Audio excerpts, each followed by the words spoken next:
This is the Dreyer Drive podcast, a podcast all about siblings and the people, places, and pop culture that raised us. I am one of the hosts, Ryan, and in a second I'll be joined by my co-host, which is my sister, Jacqueline. In today's episode, after we share some flight horror stories, I'll share a story that had me questioning if I should ever help a stranger ever again for the rest of my life. And then we'll dive into today's real topic, which is all about two brothers who went from humble beginnings as plumbers to saving kingdoms and defeating demons. Yes, I'm talking about Super Mario Brothers. After talking a little bit about the brothers themselves, we'll dive into a little bit of their history and a little bit on Nintendo. And then, as always, we will wrap this episode up the way we wrap up every episode with an unhinged text message from a family member. And this week's unhinged text message comes from our father, and I don't want to spoil everything, but I will let you know that it has to do with, and I quote, beer puke. So yes, we have something to look forward to. Let's go.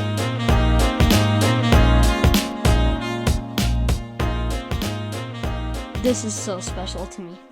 Dude, let's do it then. This is your show. Take over. Whatever you need to do, improv, whatever topics you have, questions, answers, hit it.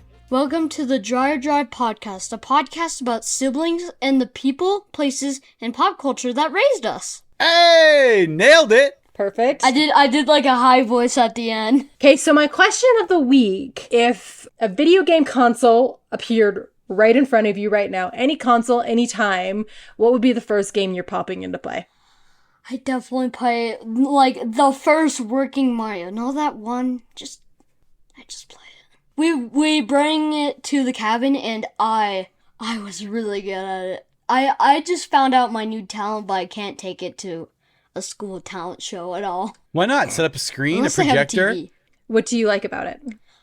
What I like about it is I like a little challenge, and it's just really fun, you know? Have you guys ever played that game? Yeah, we definitely played that game a lot of times. It's so cool. Aaron likes the old school ones. I like the old school. I do like Wonder, but it's just not that challenging. Even though my mom took like 5 days to finish one level. Okay, well now I'm being called out.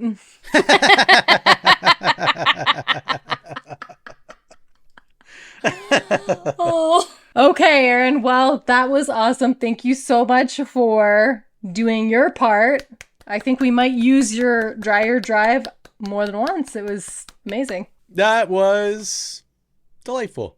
He has talked about that for 2 weeks. I love that. So when am I going to be in the podcast? Today he was like, Mom, you have no idea how much this means to me. This means so much to me.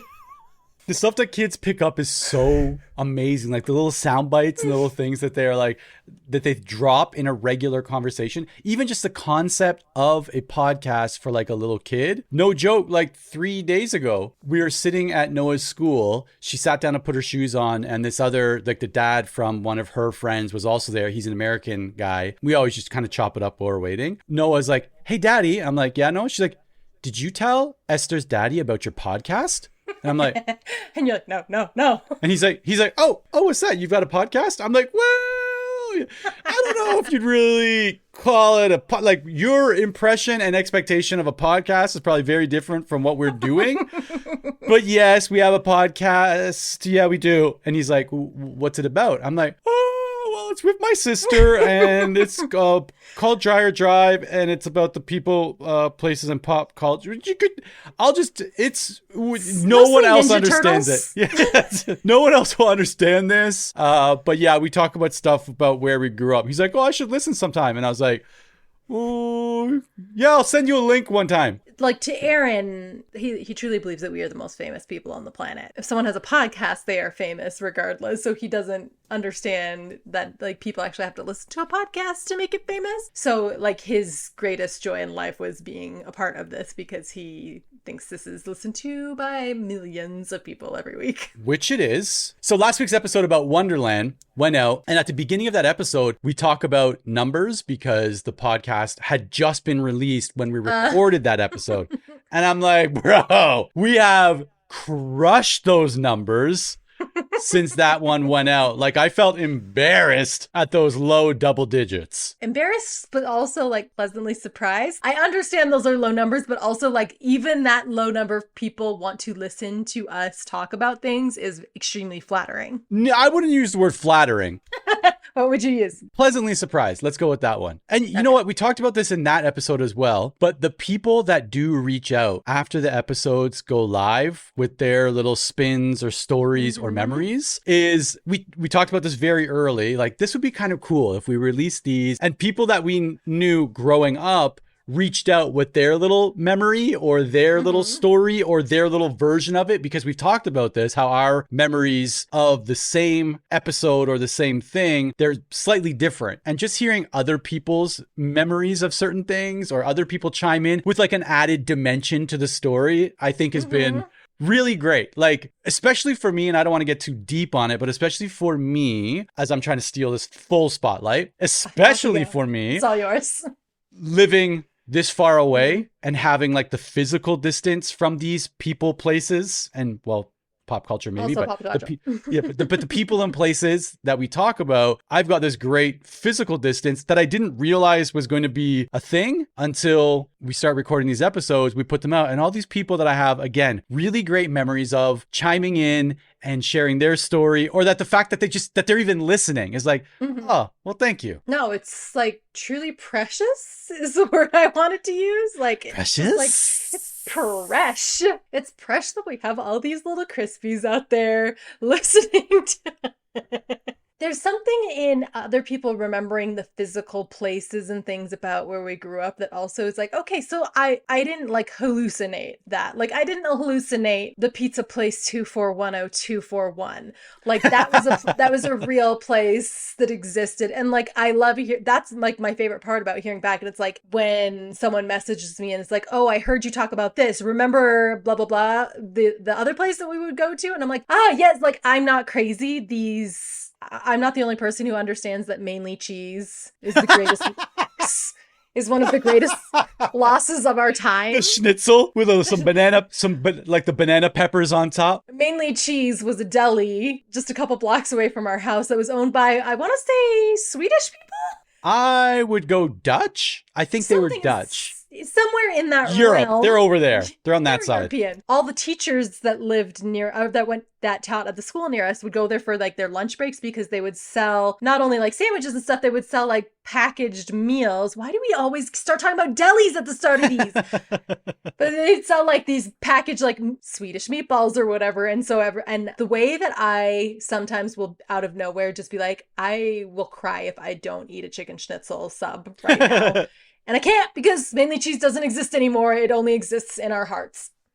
So have you had anything crazy in the past week? We booked our tickets to Canada. I'm not going to say it's crazy, but it's a little bit crazy. Just the one thing that I fully discounted when making the impulse decision to sell our house and move to Okinawa, Japan, was this exact scenario where it's like, okay, well, let's just fly back for Christmas. No, it's the down payment on a house every time you want to do it. Quite literally, first of all. Also, it's not like anything lines up. Like, it's not like you're just like, okay, well, we'll fly from here to Tokyo and just quickly jump onto another flight, which will take us to Toronto and easily transfer to another flight, which will bring us to Moncton. It's just a whole circus of effort that needs to be coordinated. I'm already so worked up about everything, knowing that we're going to be traveling with a 5-year-old and a 5-month-old when we head out there is just already. Naya this morning, Noah and Seiko were getting ready to go out and it was time for somebody to feed Naya. So I was like, oh, I'll feed Naya. And she just decided she didn't want milk from me today, meaning the bottle I was holding. I'm not lactating currently. Oh, well, I'm sad.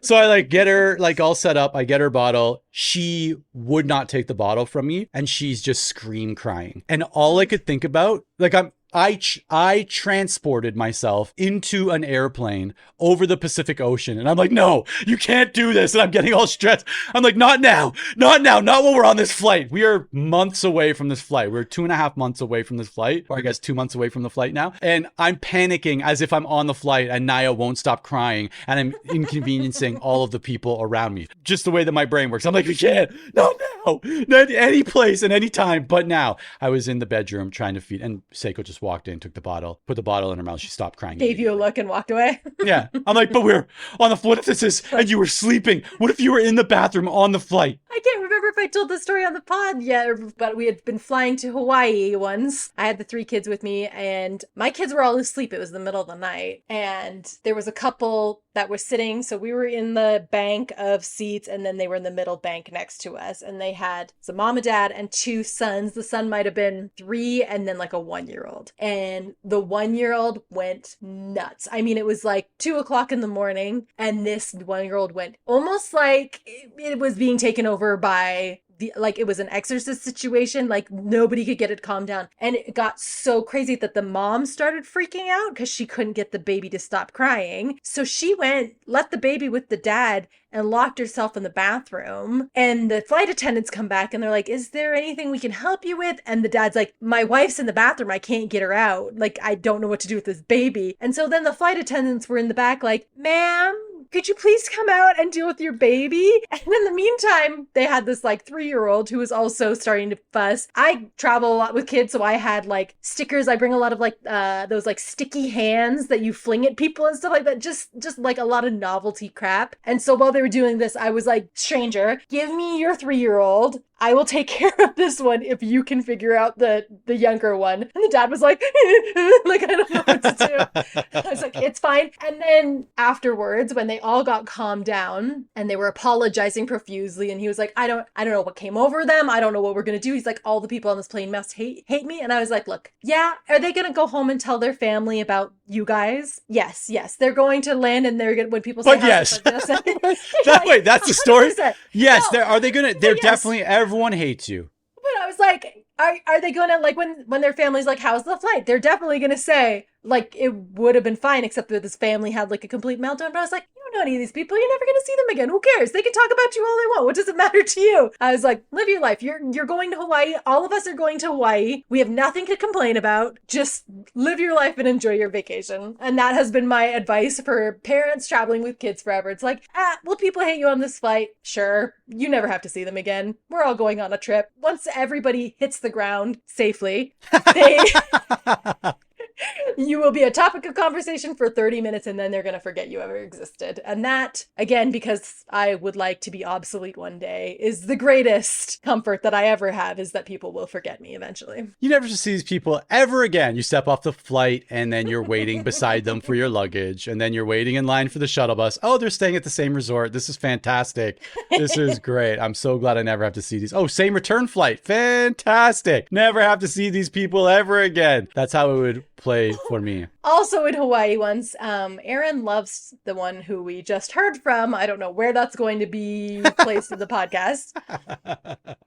He's a friendly little guy, and he especially loves talking to adults. And it's been like this forever. Like, give him like a 65-year-old man or woman, and he will make best friends with them. And a military veteran especially. Truly. The older, the more he just like warms up to them quickly, and then he wants to ask them like questions about their life and then quiz them about their knowledge on cars. Anyway, we were in Hawaii, and we had just got like checked into our hotel, and in there like, okay, here's your room keys, and like walk down this long corridor and whatever. And we were walking down the pathway to get to our room, and he saw an elderly gentleman who probably was like 75, and he was carrying a case of water to his room. And Aaron got so excited to go talk to him that he ran up to him, but like didn't stop. He ran like straight into his legs. The man dropped the water bottle and his entire body to the path. Like, he was completely sprawled out everywhere because Aaron and we were so embarrassed. So Justin helped clean up the water bottles, and then he was like, the man was like limping afterwards. He's like, do you want me to help bring this to your room? So then Justin had to take like 3 trips to bring these people's groceries up to their room because we felt so bad that Aaron had just like enthusiastically slammed into his legs. Yeah. And once you help with one piece of the luggage / grocery, right. You're like, there's more. No, I can definitely keep helping you now. Can't wait to see you multiple times around this resort for the rest of the week. As the story is about helping somebody and then like helping them more because you already helped them. I was on my way to meet my buddy King in Toronto when I was living there. And I'm like kind of like hustling to the station because I'm never on time. So I'm already cutting it very close. Yeah, cutting it very close. And by very close, I'm already 15 minutes late. So I'm like running across the street. And as I get to, it was, I think it was St. Clair West Station in Toronto. So all my Toronto people will know where that is. So I'm getting to the St. Clair West Station. Just before it, there's an intersection and I'm about to cross and I see there's a gentleman who's just sitting in the middle of the intersection in like one of those electric wheelchairs, like the electric, not wheelchair. It's more of like a scooter. Jazzy. Yeah. It's a scooter. Yeah. So he's on a scooter, but he's clearly in no condition to get up and walk away. So he's sitting in this thing and I'm about to run past and I'm like, I got to help this guy. I'm like, hey, are you okay? He's like, I don't know what's going on. This thing just stopped working. I'm like, let me just push you across. There is no pushing one of those things once it dies. It's like it's literally like a magnet has like seized the wheels. There is no moving this thing. So now I'm in the intersection. First of all, being like, hey, you want me to help you across? I'm just in a rush here to go meet my friend, but I'll help you. I'll just push you across. And I go to push and it's like, and it doesn't budge. I'm like, how is this thing? How is this? The makers of this are like, hey, when these things die, let's just make it so they can't move at all with human power. They will just become Stonehenge. They need to be crane lifted. Yeah. Because it's wheels on a giant battery. And so I'm like, oh my gosh. And so I'm trying to push it, struggling. And there's this other guy probably about my age. He sees me. He's like, hey, do you need a hand? I'm like, yeah, please. And so him and I get this thing across to the other side of the intersection. And we look at each other and we're like, do we just leave him here? Because we've committed to helping him at least to the other side of the intersection. And you could see him being like, so are you guys just going to leave me here? And I'm like, hey, do you have anyone that you could call perhaps that would know maybe how to come and help you? And he's like, my daughter, call my daughter. I'm like, do you have a phone? He's like, I'm like, well, let me call your daughter because I'm sure she'll pick up from some strange number calling him. And I tried calling her like a dozen times, no answer. And I'm like, I don't know what to do to help you here, sir. Like the battery's clearly dead or this thing. He's like, yeah, it always happens this one, but my other one, it never happens. I'm like, oh, so you have another one? He's like, yeah, I live just over there. And I'm like, well, the way you said that kind of has the flavor of we're going to bring you there. He's like, I can see the apartments from here. And I'm like, I can too. I can definitely see it, but and me and this guy are looking at each other and now we're like, okay, if you say you're going, you're the jerk. If you say you're going to help, I now have to stay and help as well. So the guy looks at me. Count to 3 and say it at the same time. Can we Nicky Nine Door? Is this beyond? So long story long, me and this guy commit to taking this guy. We tried calling the manufacturer and I got through and the manufacturer's like, what do you want us to do? I'm like, I'm in front of St. Clair West Station. Can you send the crane or whatever magnetic release that needs to happen? So anyway, me and this other guy, we commit to bringing this guy home. So I don't know what changed, but I'm guessing it was the wind because when we turned around and we started pushing him in the direction of his house, this is going to sound terrible, but the smell coming off of this machine was disgusting. Like I'm gagging and me and the guy who are helping without really just kind of like acknowledging how bad it smells. No words were spoken. We just knew that we would take shifts changing from the front to the back of this thing because if you were behind this thing, you were just eating the smell. And so we get this guy to his house, which by the way was uphill the entire way. We are drenched in sweat. And then now we're like, well, we've come this far. We can't just leave this guy in front of the apartment and hope that somebody comes around like, oh, Mr. McKinnon, we'll get you into the elevator. So I'm like, all right, let's get him in. We've committed this far. Absolutely. Get the key card out, open the door, get him onto the elevator. And we've got to take him into his apartment. His apartment, like forever stained in my nose, the smell. Like I could taste it in my eyes. It was so bad. Just like what? Pee, like urine. It was urine. It was decades and decades of accumulated urine. So we like wheel him into the middle of his living room. And then now he wants to have a full conversation. I'm like, I really gotta go. I really gotta get out of here. And so he points to the other buggy that works and we kind of like position it beside him and he works his way over there. And sure enough, it's like no problem. I'm like, bro, why didn't you take that one? The guy's the whole time complaining about the one that he's in and how it always stops working. And I'm like, maybe you should have taken the work.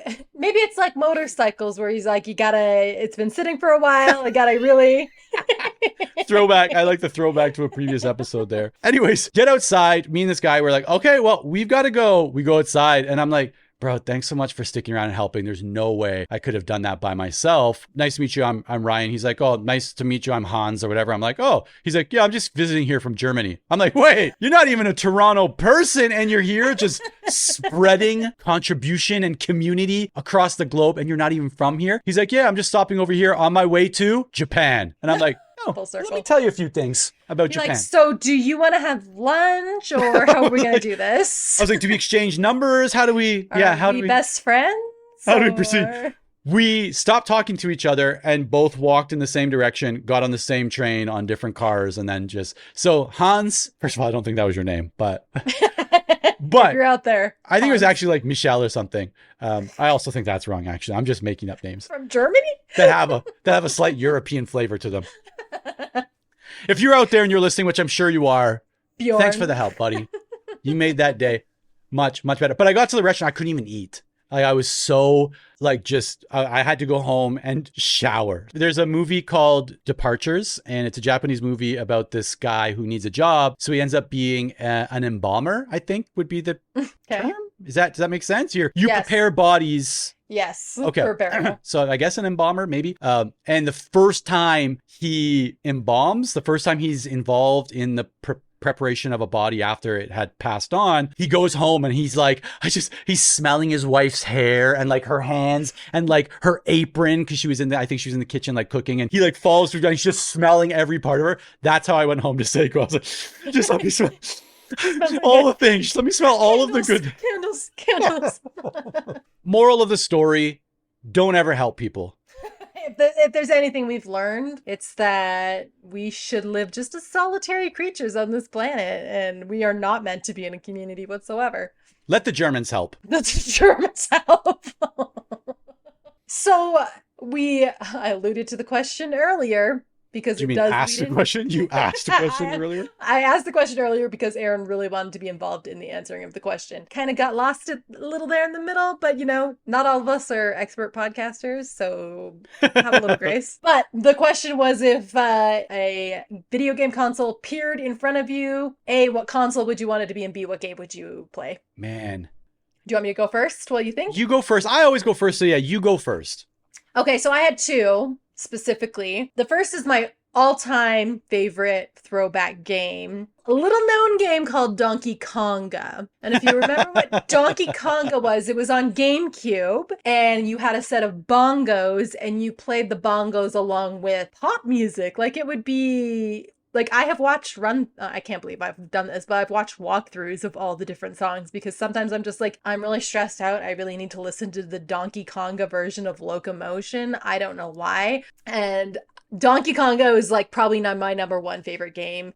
There was also a little known game called Elite Beat Agents, which was only on Nintendo DS, which is a similar thing where you tapped your little pen along with the song. I really like rhythm games. The second game I came up with was actually Pokemon Stadium. Oh. Do you remember Pokemon Stadium? I remember it, but I did not play it very often. I'm trying to remember. We played it at our best friend's house mostly, and I can't remember what console it was on. I want to say maybe it was Super Nintendo, but Pokemon Stadium was like mini games that you would play, and I remember specifically you were different Pokemons and you'd play the little mini games against people. And I remember one specifically that it was a button masher, and it was like the koi fish, and you had to button mash the fish, and they would make this noise that was I'm gonna do the noise, this is so embarrassing, but they go doi doi doi doi doi doi doi when you push them.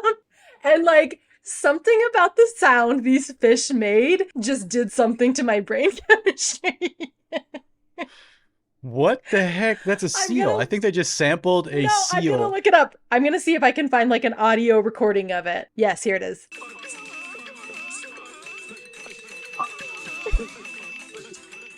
Okay, first of all, that's exactly, like, my impression was dead on. Which one? I'm going to put them side by side, back to back, and be like, you guys guess. It's our first poll. Listeners, best you part guess. about Which one Pokemon is Stadium, Jacqueline? Which one is the actual sound effect? you'd be in a room of like, you'd play against 3 other people. So that many fish at the same time, like, oh, so satisfying to listen to. I love it so much. Actually, this really makes me want to see if I can find Pokemon Stadium and buy it. They must have either the old console or some like throwback downloadable thing for Switch or something. It was N64. Oh, okay. Interesting, because that's what I'm going to go with for one of my consoles. Okay. So the first one is going to be a little bit counterculture here. Surprise. Sega Genesis.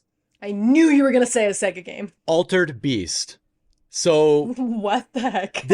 So there was a game called Altered Beast. The reason I'm saying this is because it felt very non-Nintendo. And it was a game like Nintendo. It was a game like Nintendo didn't have. And so it felt a little bit counterculture.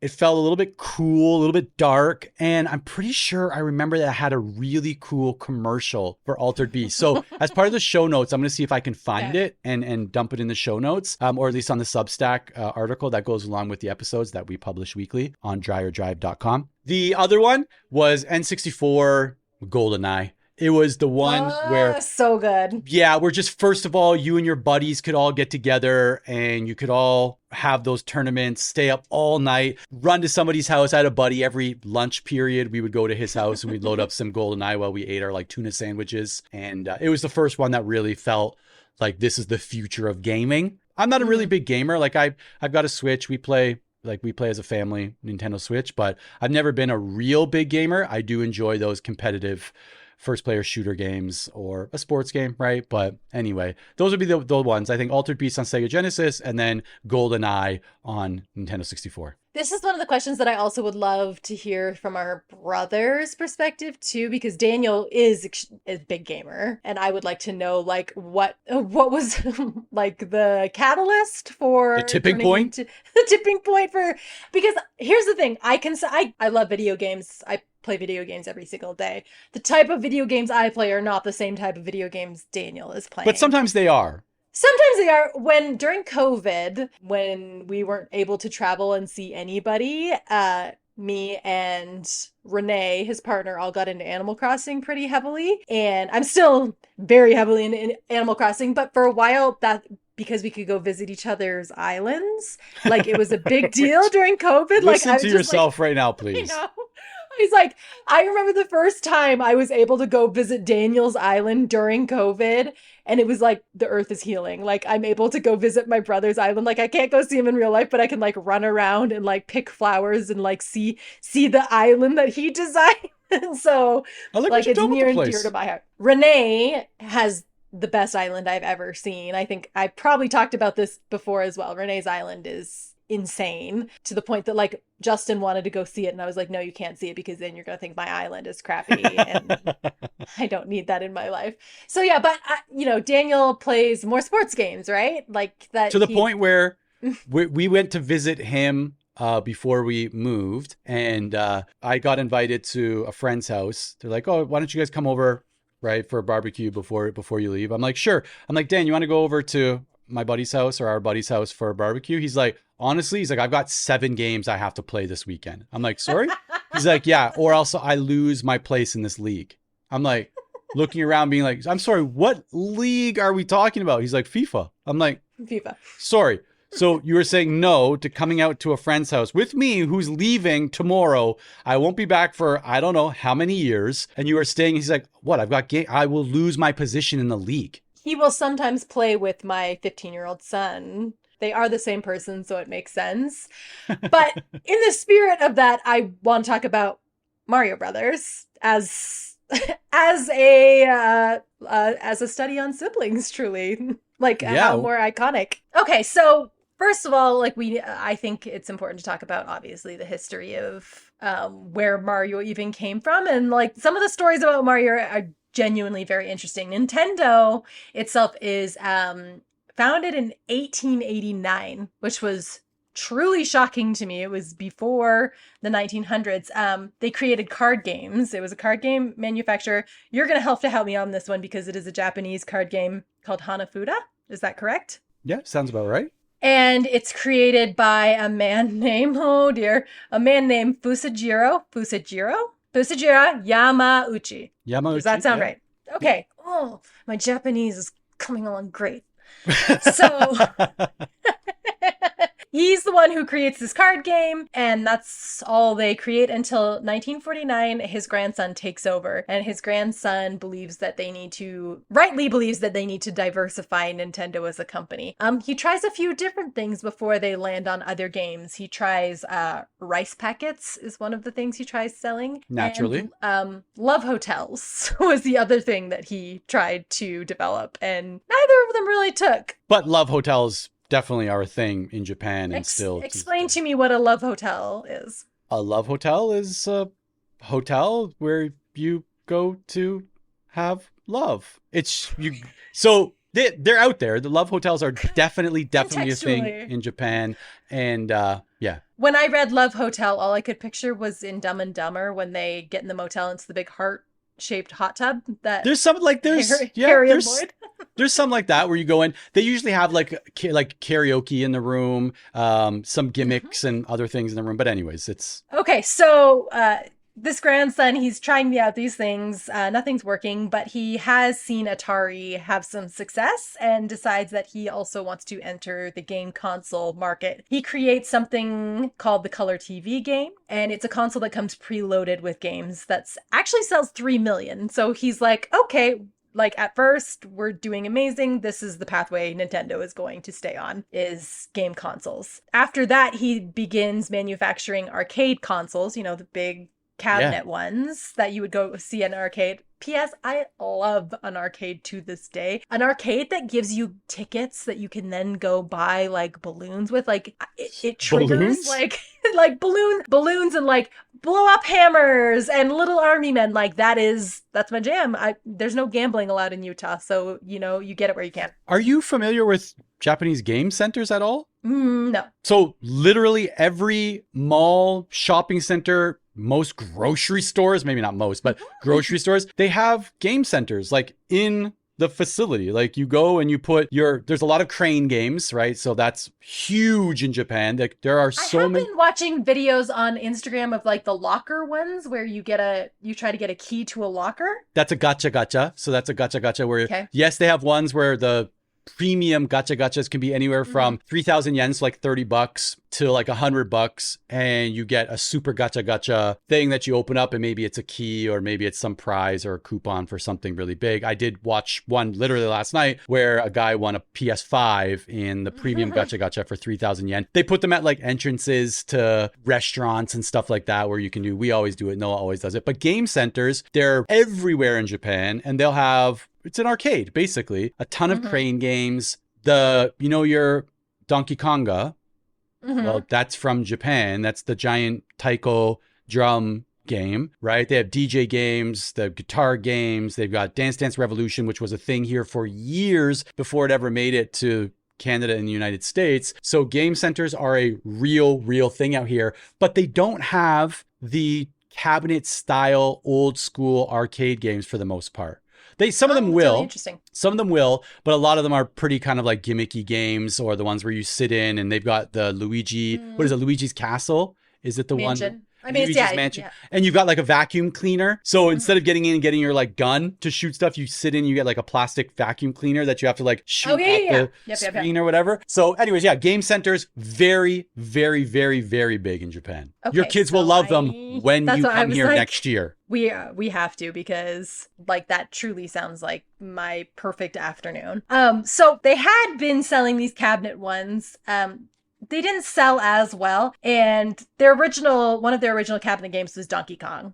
And in it, Donkey Kong was the gorilla, and then they introduced a character called Jumpman, and Jumpman was the early prototype for Mario. It was really unique because it was the first time, as far as I can tell, that a video game had focused on a storyline instead of just the gameplay. Like if you think of like Pong, there's no story behind Pong. You simply play Kong, or Tetris. There's no storyline. And what Nintendo was doing was put the storyline first so that it captured the emotions of the player more. And it contributed to the addictiveness of the game, which is funny to me because I remember being a kid and being too young really to play video games. games, but watching you and Daniel play them, and I would watch them like a story, like a cartoon. Like, I love to sit and just watch other people play video games, especially Mario, because to me it was just like I liked the story part of it. Do you know where the name Mario came from? No idea. This is like one of my favorite lore stories. Is so they had all these cabinet arcade games and they hadn't sold very well, and they sent them all to the United States and didn't sell them, so they put them in a warehouse, like a storage facility,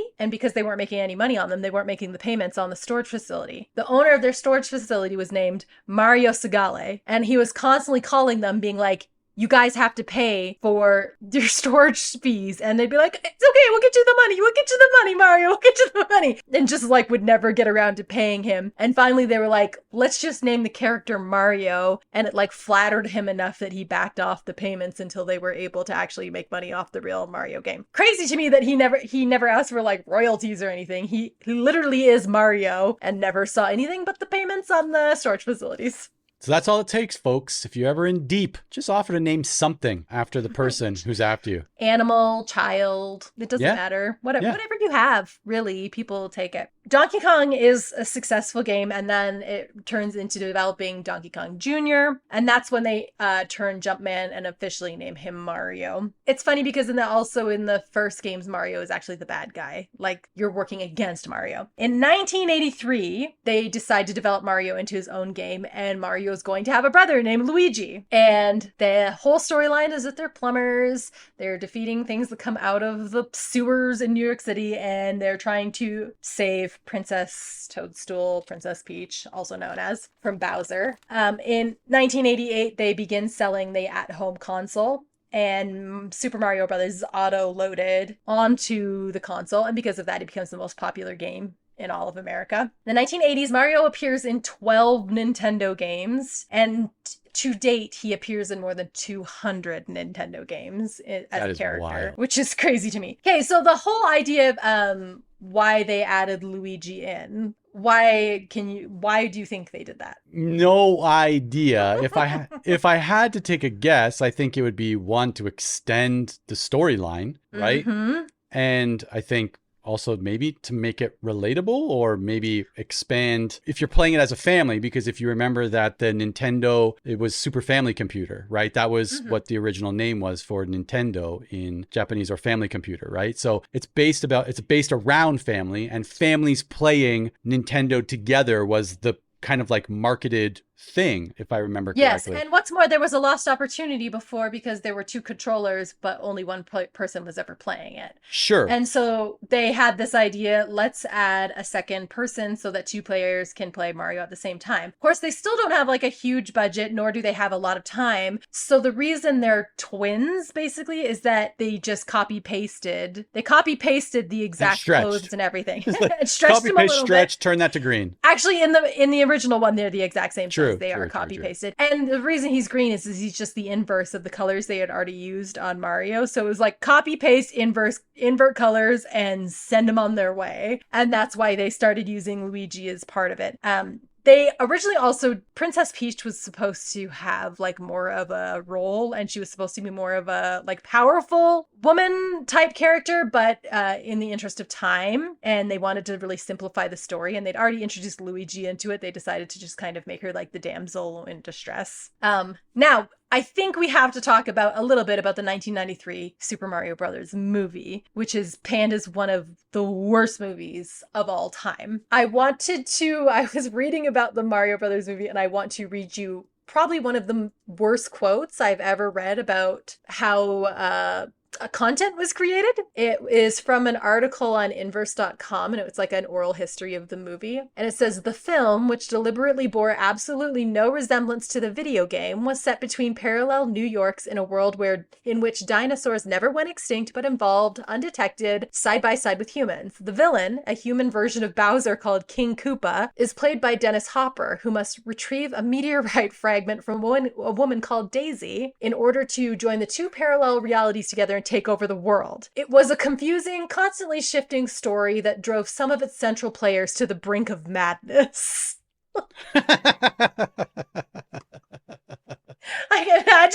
Imagine making a movie about a children's video game, and they're like, this is driving me truly to the brink of madness. I cannot do it. Did you ever see the movie? In the theater. Stop. You did not. I am fairly certain that me and Dan went together to see it in the movie theater. And can you remember like your reaction to it? Confusion?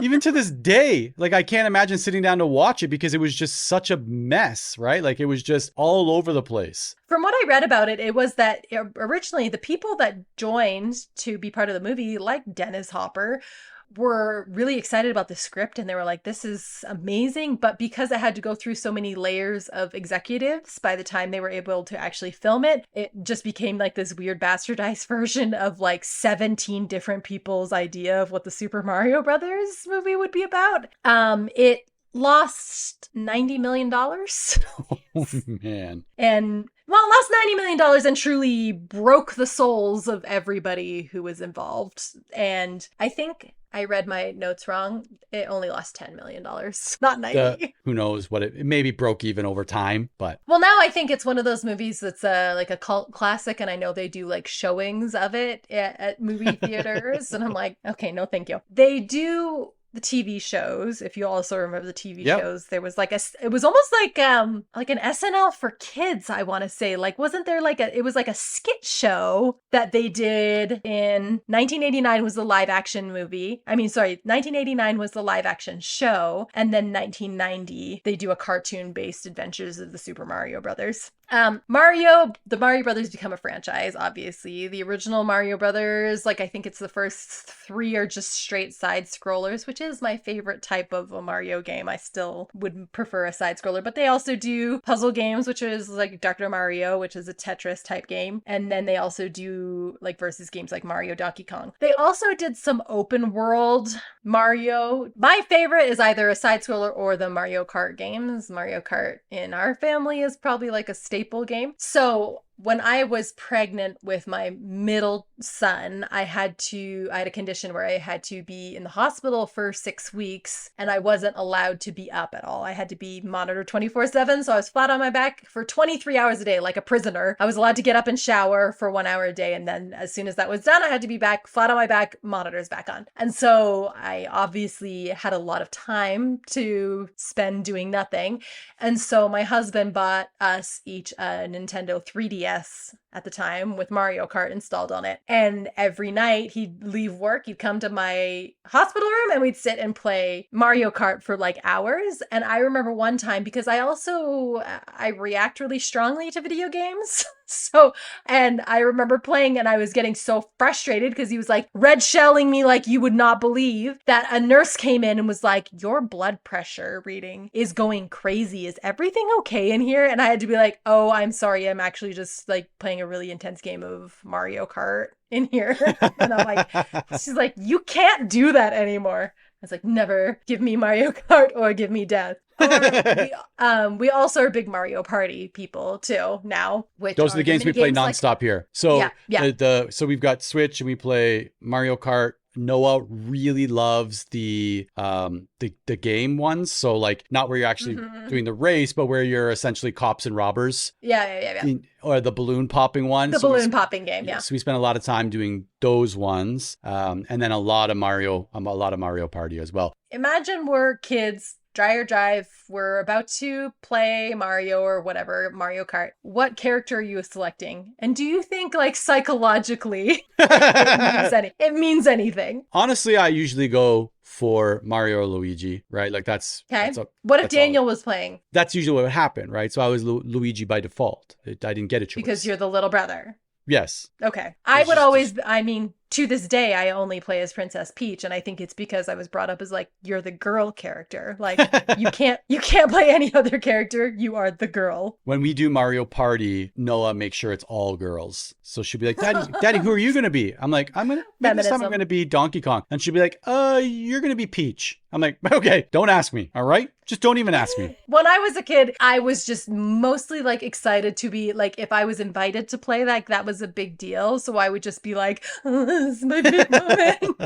I'll do whatever they told me. Because a lot of games you guys would play would be like a Double Dragon or a Mortal Kombat. And I wasn't allowed to play those when you guys were playing them. I could only watch. But like a game where there was more than 2 players, like I can remember times like, all right, Jacqueline, you're up. And I'd be like, this is my moment to shine. Well, remember, we weren't allowed to buy a console. So if we had a console, there was one of 3 ways that we got them. One, I remember getting an original Nintendo console years after, like, I think the Super Nintendo had been out. And then what came after Super Nintendo? GameCube? No, or it was Nintendo the one I just 64? said. Nintendo 64, then So, yeah. Cube, then Wii. So regular Nintendo, Super Nintendo, Nintendo 64. We didn't get a Nintendo, I think, until after Super Nintendo had been released and everyone was already bored with that one. Or the other way that we would get a console is someone would bring it over for a sleepover. Yes. Right? They would bring over like a Super Nintendo like contraband into our house and bring it downstairs and hook it up to the TV. Or we would rent the console for the weekend from Video 99, where you go and you pay like $10 to have a Super Nintendo for the weekend. So we would go and do that. That's the only way that we would get a console in our house, or go to a friend's house and play it at their house. Mm-hmm. And then by the time you and Daniel were a little bit older, I do remember having a Sega because Jonathan and I played a lot of Crash Bandicoot. So we did, right? Once me and Dan were older, all bets were off and you guys could do whatever you wanted to. So you guys there was a regular Nintendo, the original one. There was a Sega. You had a GameCube, right? Mm-hmm. You had the consoles. We did not. We walked so you could run.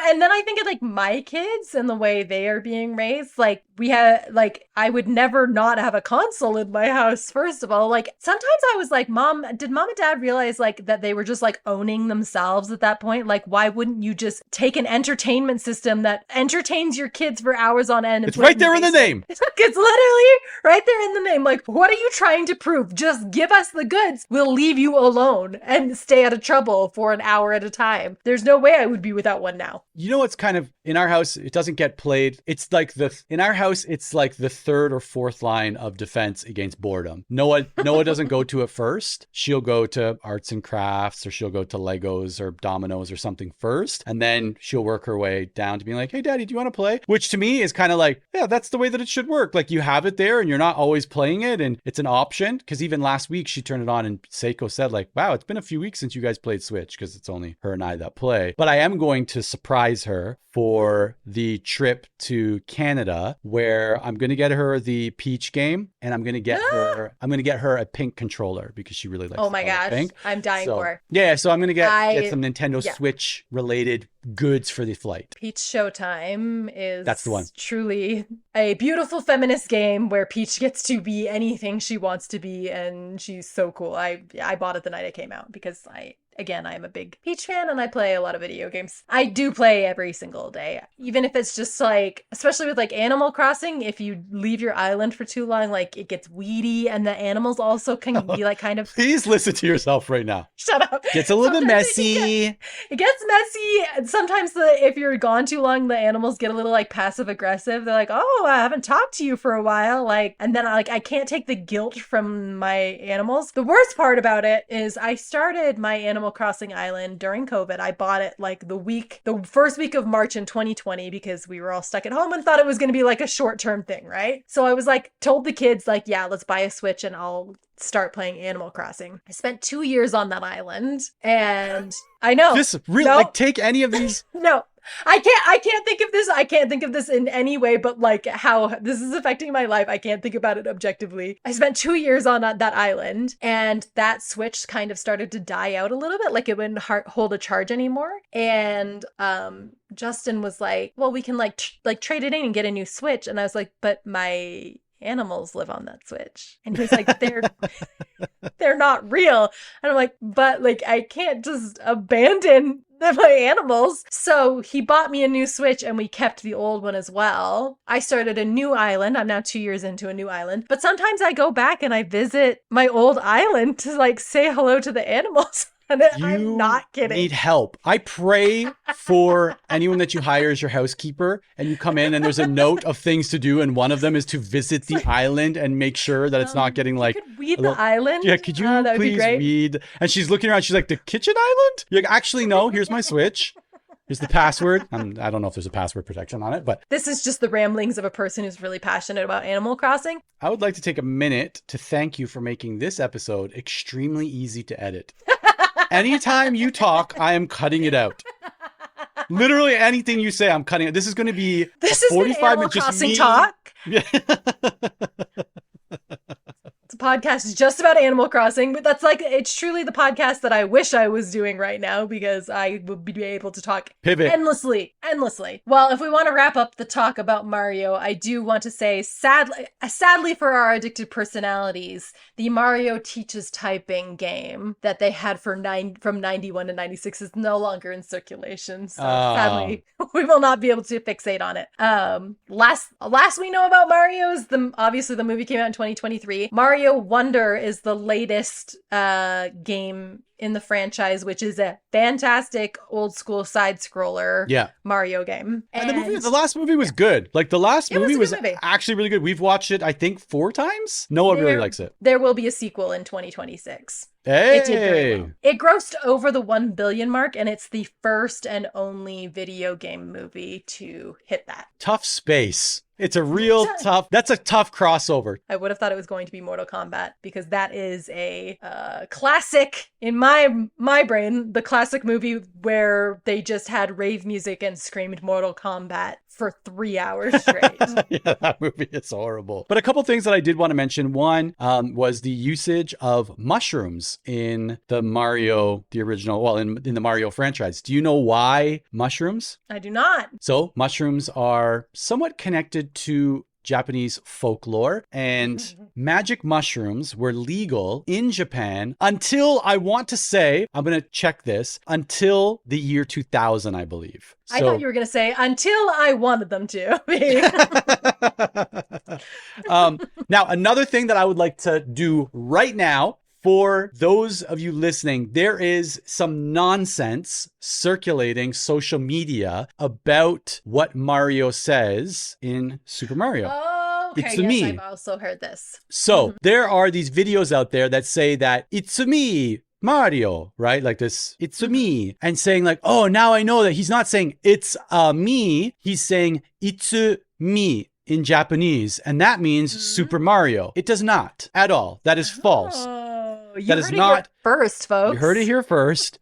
I'm basically replacing Snopes, but Itsumi is nothing. That's like that doesn't mean anything? No, it doesn't mean anything. So it really was just It's a Me Mario. Even the voice, the guy, the original voice of the Mario series, I believe his name on social media is It's a Me. It's him. It's a me. It's like it's not. He's not saying Itsumi doesn't mean anything in Japanese as it relates to Super Mario. So whoever's out there spreading that nonsense, that fake news on social media is ridiculous because that's not what it means. The other thing that I did want to mention is there have been some spin-offs or remakes of the original Nintendo, and I want to bring it up because I want to get the name right. So there was a modified version of Super Mario Brothers, and so they released a version called All Night Nippon Super Mario Brothers, which is All Night Japan Super Mario Brothers. And I want to read from Wikipedia. A promotional, graphically modified version of Super Mario Brothers was officially released in Japan in December 1986 for the Famicom Disk System, which is the family computer, which is Nintendo, as a promotional item given away by the popular Japanese radio show All Night Nippon. And the game was published by Fuji TV, which later published another game called Yume Kojo Doki Doki Panic. The game features graphics based upon the show, with sprites of the enemies, mushroom retainers, and other characters being changed to look like famous Japanese music idols, recording artists, DJs, and other people related to All Night Nippon. The game makes use of the same slightly upgraded graphics and alternate physics featured in the Japanese release of Super Mario Mario Brothers 2. The modern collector market considers it extremely rare, selling for nearly $500 as of 2010, equivalent to $699 in 2023. So if you can get your hands... I was like, I kind of want it. I'm going to search for one just because I think that's hilarious that they were like, hey, let's make a version of this for a radio show and adapt It's some Chum of these FM, characters. Yeah, Chum FM, and they've got to open a vault at the end. But anyways, I thought that was interesting. That is very interesting. To finish it off, I do want to ask you what Mario Kart track do you think you could beat anybody in? Oh, I don't think I could. You don't think you could beat anybody in Mario Kart? No, like I'm pretty good, but the thing is, I know there's a dark shadow looming over me in any video game in the form of our older brother, Dan. I was going to say, and that dark shadow is shaped like Daniel. It just bothers me that he's so good at video games. Like, it's not fun. I remember one time he plays all these sports games. I was hanging out at his house on like a Saturday afternoon. He's like, yo, you want to run some Madden? I'm like, all right, like, let's do this. I think we turned it off at halftime. The score was like 99-0. Last time I was visiting and I stayed with him and his family, I did beat him in a Mario Kart track. And it's been my favorite track ever since it's Coconut Mall. I will challenge anybody and I will beat anybody on Coconut Mall anytime, any day, any place. Maybe that's why I didn't like video games that much growing up. Just because, one, we didn't have the consoles, so I couldn't be good at them. But then once we did start having access to them, Dan was just so good at them. Oh, I wish I could go back and change my answer on the console in the game. You can do PlayStation Tony Hawk Pro Skater 2. Stop! With Switchfoot. I was a savant when it came to that game. I am actually amazing at that game. The soundtrack of that game. The soundtrack was incredible. You not liking video games is definitely one of those character flaws that our entire family has, where if we can't be the best at something, we don't want to do it at all. Even like, it's like, oh, did you want to just do it for fun? Like, why would I do something if I'm not the best at it? So no. Like, yeah, I think that's... Sorry, you know that winning is the most fun. Being the best and then telling everybody I'm the best and you just want me to have a good time? No, thank you. And bragging about it on my podcast decades later? That's what I'm here for. I'm planting still seeds. Being like, 7 years ago, I beat Daniel on Coconut Mall and I will never forget. And that is video games and the Super Mario Brothers as an allegory for the way our family operates. And I know I do this at the end of the episodes to try to round them out a little bit. It's one of my skills. Great. Is finding And you're the best at it. You're the best. I'm very much the best. Video games are one of the things that I believe weirdly are an incredible thing for siblings, right? Yes. Like video games and like consoles and sitting down and playing and taking turns. And yes, they can be addictive. And yes, they can also make people stay indoors, which I'm not a fan of. But in terms of like sitting down and just kicking it with your siblings at any age, like we could all, and I'm sure we're going to, because when you are in Canada and we're in Canada at the same time for Christmas, we're all going to have Nintendo Switches. And I'm sure we're going to at least play some Mario Kart or Mario Party, right? Like I think they're actually this pretty cool thing that can bring siblings together in a weird way. I remember for years, Dan and I would meet up on a daily basis and go to some dive bar to play Golden Tee with Matt, our cousin, right? Like going and play Golden Tee where it's this little ball on the arcade that you spin to try to hit a golf ball. I will introduce one more thing on the video game front, and it's a recommendation. So I know that a lot of people like the Final Fantasy series. There was a Japanese drama that was released 7 years ago, so in 2017, and the translation is Final Fantasy XIV Dad of Light. And it's about a son who has a retired dad, and they like rekindle their connection as father and son by playing the Final Fantasy video game. And it sounds corny, right? Rotten Tomatoes has a 100% score for it from critics. So it's a really good drama. I've watched it. I think I cried watching it because it's just, there's a dad in it, right? And there's a dad and a kid. So if there's a dad, you will cry. It's actually a very good kind of mixture of humor and sweetness and So if you want to watch something about video games, I totally recommend that drama. They do have subtitled versions of it, but it's a great little drama about a family relationship that revolves around a video game. Okay, that's all I got. Well, that was fun. I didn't expect it. I always say that at the end because I'm never expecting anything. My expectations Where are are you going to go with this? very low for every one of these episodes. I come in, I'm like, well, this is going to be a gong show. And fair enough, because I think that's the listener's perspective as well. And to keep a consistent experience overall. that should be the introduction, as really lower expectations so that if anything of any value comes from one of these episodes, like, wow, that was really good. Nice surprise. Lower the bar like an international drama, right? Where it's not in your language. We're like, well, that song was pretty good. It was pretty good. And you use it to brag. You use it to brag that you were like there first, or that you're watching something like international, right? Where you're like, oh, let me tell you about this Japanese drama. Do you remember, I believe you were living in Japan at the time, and you talked me into watching this show called 1,000 Liters of Tears? And you and I were watching it at the same time, and I was crying so hard I thought my face was gonna break, because it's about a girl who falls in love with a boy, but the girl slowly loses use of like all of her. I believe she's terminally ill. Yeah, but her like hands stop working first, and then her arms stop working, and this boy is just like so dedicated to her. And I did coast on 1,000 Liters of Tears for a long time to tell people like I watch foreign shows. Yeah, so that's what we hope that you're getting out of this show, is being able to brag to your friends that you listen to. Very much like the way that I lived on the story about pushing that gentleman who smelled like urine into his house miles away uphill on a cart that weighed 7,000 pounds with a dead battery. And I bragged about that. I found a way to work that into every conversation that I helped this gentleman out, being like, yeah, it's no big deal. It's no big deal. But let me explain to you how much of a big deal it was. We hope that that's what you're getting out of this podcast, that you to your friends can brag like you're donating to a GoFundMe, like that, where you can someone's medical bills, like that's what you can kind of, brag about this, like you're helping out a young family with their medical bills. And we're not making light of that situation, by the way. I'm not.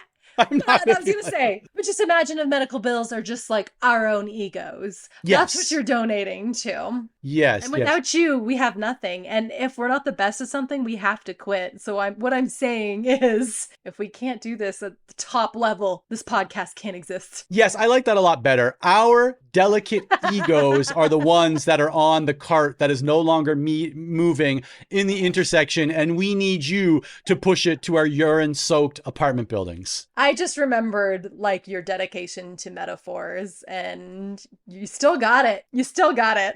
Gotta say. I should record a work meeting and just put some snippets into our podcast, because I speak in the weirdest analogies, and I think work has had about enough of them. They're like, okay, Ryan. Yeah, please, no more analogies. Can someone unmute my mic? Can you? I just point to the icon. Everyone right now, I'm pointing down to the icon, but you've got like props. You're just moving across. Do we have an unhinged text? Yeah, you should have seen it, because it was from Dad, and it was a Facebook message that he posted for everybody to see. So last week, we put up the episode about Wonderland, and I guess our parents listened to it. We talked about things like barfing, and I think they listened to it together. I think they listened to it together at the same time, in the same room, on the same device. Like they like curl up on the sofa together. Because every week, Mom's like, Dad and I listen to it. And she says it as if they've listened to it together. Like, let's see what our kids are up to. She also always says, like, they laughed really hard, but also she always has corrections to make to me. She's like, yeah, it was really good, except you got the name of the personality test wrong. And I'm like, oh my gosh, okay. Mm-hmm. So anyways, they had listened to the Wonderland episode, and we post them on Facebook. Like, that's how we're getting them out there. And you had posted it. And Dad replied to your post, and this is the entirety of what he said. When on one of our first dates... ... Mom getting beer puke in her hair and motorcycle helmet she was carrying on her arm. Compliments of the drunk guy high up on the ride, who took off as soon as the ride ended. That was it. All right. I'm like, Dad, what a storyteller. He just want to hit like bullet points. That's how Dad tells stories.